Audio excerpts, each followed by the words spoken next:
He is known for his cosmological theories, including the concept of cosmic pluralism.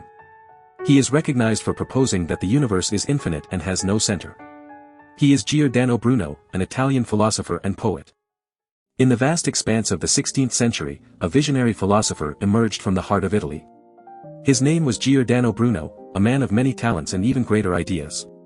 Bruno's journey began as a Dominican friar, but he soon found himself drawn to the teachings of Calvinism during his time in Geneva.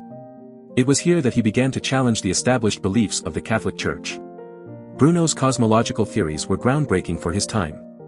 He proposed that the stars were not mere specks of light, but distant suns with planets of their own, expanding the concept of the Copernican model. He boldly claimed that the universe was infinite, lacking a center.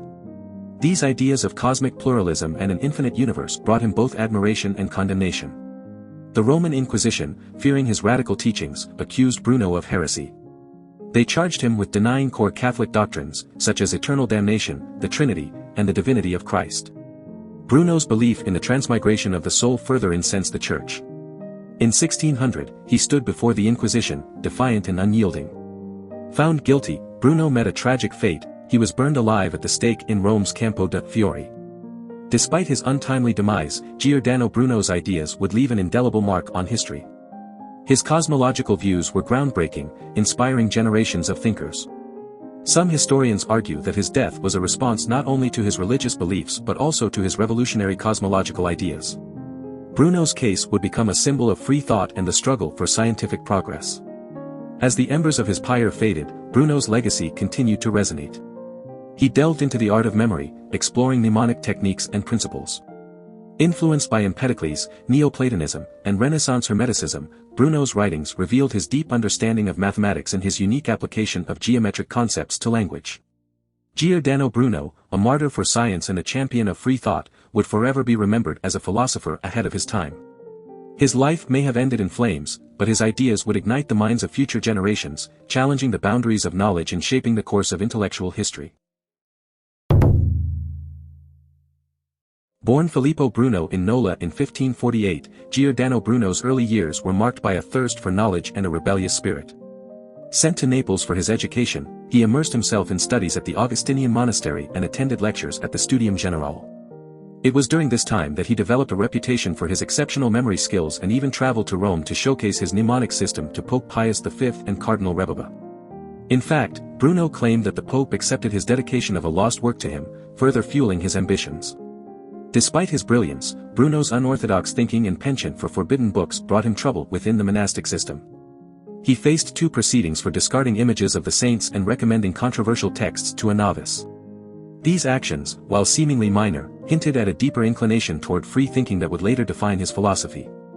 However, his situation took a turn for the worse when he was accused of defending the Arian heresy, and a copy of banned writings by Erasmus, with Bruno's annotations, was discovered hidden in the monastery latrine. Faced with impending legal action in Naples, Bruno made a daring decision. He fled, shedding his religious habit, at least temporarily, to escape persecution. This marked a pivotal moment in his life, as he embarked on a journey that would shape his philosophical beliefs and challenge the prevailing religious and intellectual norms of his time. Giordano Bruno's early years exemplify a relentless pursuit of knowledge and a refusal to conform to societal expectations.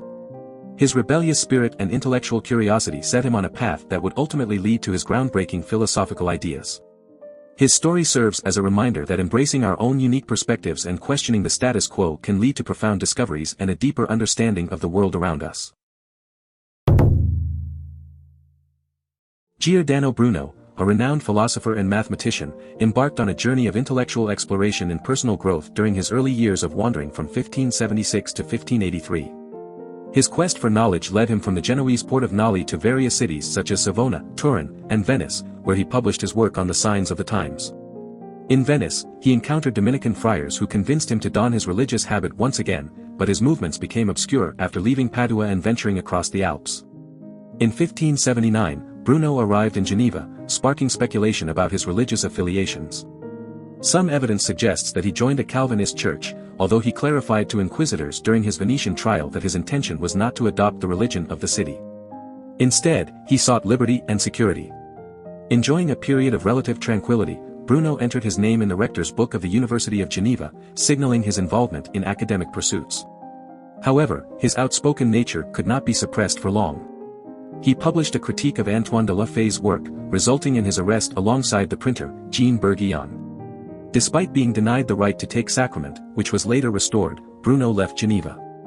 Bruno proceeded to France, first arriving in Lyon and then settling in Toulouse, where he obtained his doctorate in theology and lectured in philosophy. At this time, he attempted to return to Catholicism but was denied absolution by a Jesuit priest. When religious conflicts erupted in 1581, he sought refuge in Paris. There, he delivered a series of 30 lectures on theological subjects, gaining recognition for his exceptional memory skills. His talents caught the attention of King Henry III, who extended his support. Under the protection of influential French patrons, Bruno published several works on mnemonics, including De Umbris Idearum, Ars Memoriae, and Cantus Circius. These works showcased his unique mnemonic models for organizing knowledge and experience, challenging the prevailing logic-based mnemonic techniques of the era. Bruno also composed a comedy called Il Candeleo, which humorously conveyed some of his philosophical ideas. By dedicating his works to prominent figures like King Henry III and Sir Philip Sidney, Bruno solidified his elevated status and connections to powerful circles. Giordano Bruno, a brilliant and controversial philosopher, found himself in England in the year 1583. Armed with letters of recommendation from Henry III, he arrived as a guest of the French ambassador, Michel de Castelnau. Bruno was filled with hope and anticipation, eager to share his revolutionary ideas with the intellectual circles of England. During his stay, Bruno resided at the French embassy and had the opportunity to interact with renowned individuals such as the poet Philip Sidney. He also became acquainted with members of the Hermetic Circle, a group centered around the influential figure, John Dee. However, there is no evidence to suggest that Bruno ever met Dee himself. Despite his connections and intellectual pursuits, Bruno faced opposition from figures like John Underhill, the rector of Lincoln College, and George Abbot, who would later become the Archbishop of Canterbury. Abbot, in particular, ridiculed Bruno for his support of Copernicus' heliocentric model and accused him of plagiarizing and misrepresenting the work of Ficino. These confrontations led Bruno to ultimately return to the continent. Despite these challenges, his time in England proved to be fruitful. Bruno seized the opportunity to complete and publish some of his most significant works, including the cosmological tracts La Scena de l'Oceneri, de la Causa, Principio et Uno, and De l'Infinito, Universo et Mondi. However, Bruno's controversial views and tactless language once again caused him to lose the support of his friends. It is believed by some scholars, including John Bossy, that Bruno may have been spying on Catholic conspirators while staying at the French embassy, under the pseudonym Henry Faggot, for Sir Francis Walsingham, Queen Elizabeth's Secretary of State. Throughout his time in England, Bruno grappled with the concept of infinity, an idea he had previously attributed to the German Catholic Cardinal Nicholas of Cusa. Bruno was not the first to propose an infinite universe, as English scientist Thomas Digges had put forth this idea years earlier. Nevertheless, Bruno's exposure to different intellectual circles and his own philosophical inquiries further shaped his understanding of multiple worlds and the infinite nature of the universe. As Giordano Bruno's time in England came to an end, he reflected on the impact he had made and the challenges he had faced. In his own words, he remarked, "My life will recur in exactly identical fashion." He knew that his ideas would continue to inspire and provoke thought, even if his time in England had been met with controversy and opposition. Do you want to explore more philosophers? Who do you want to see featured next? Subscribe and leave a comment below to let me know. I'll see you in the next video.